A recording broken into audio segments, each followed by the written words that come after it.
এখনো তো কিছু আছে নিজের জায়গা সম্পত্তি রেখে দিয়েছে, বলে যে এগুলো বিক্রি করে আমি একবার হজে যাব, হজে যাব, হজে যাব, হজে যাব, হজে যাব, হজে যাব, হজ শেষ করে একটু সোনার মদিনায় যাব। সারা জীবন শুনেছি মদিনা নামটা, মদিনা নামটা শুনেছি, টিভিতে দেখেছি, ছবিতে দেখেছি, চোখে কখনো দেখার সৌভাগ্য হয় নাই। আল্লাহ গো, একবার তৌফিক দাও না, সোনার মদিনা দেখতে যাব, সোনার মদিনা দেখতে যাব, সোনার মদিনা দেখতে যাব।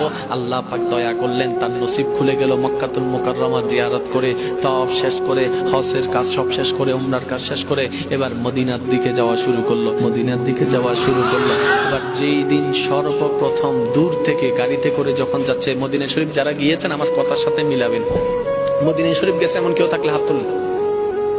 মদিনায় গেছে এমন কেউ থাকলে হাত তুলেন। একজন, দুইজন। আজকে যারা হাত তুলতে পারে নাই, আল্লাহ তুমি দয়া করে তাদেরকে একদিন হাত তোলার সুযোগ করে দিও। সবাইকে সচক্ষে একবার কাবা শরীফ, মদিনা শরীফ দেখার সুযোগ করে দিও। ওনাদেরকে জিজ্ঞেস করবেন, যখন গাড়ি মদিনার দিকে যায়, মদিনার দিকে যায়, যখন দূর থেকে মসজিদে নববীর মিনার দেখা যায়, আশেকের মন উতাল হওয়া শুরু করে, এই তো নবীর দরবারের কাছে চলে আসতেছি, এই তো নবীর দরবারের কাছে চলে আসতেছি।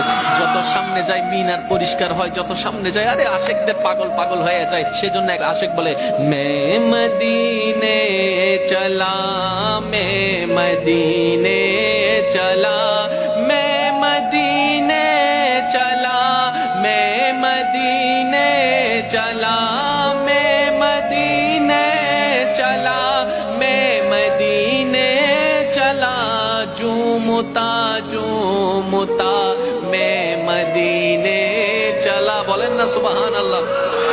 যত কাছে যাই মিনারা তত পরিষ্কার হয়। এক সময় সবুজ গম্বুজ মোবারক, যখন সর্বপ্রথম আশেকরা নবীর সবুজ গম্বুজ মোবারকটা দেখে কিছুক্ষণের জন্য থমকে যায়। আমি কি সত্যি দেখছি নাকি স্বপ্ন দেখছি? সত্যি দেখছি না স্বপ্ন দেখছি? আর আমার মন তখন বারবার বলে, গম্বুজ দেখে যদি আশেকরা এমন হয়, হাসরের দিন যেই দিন সেই নবীকে দেখবে। जुल्फो लहरा के वो जब आएंगे, जुल्फो लहरा के वो जब आएंगे, ए कयामत तुझ पे के और कयामत होगी। बोलें ना सुबहान अल्लाह।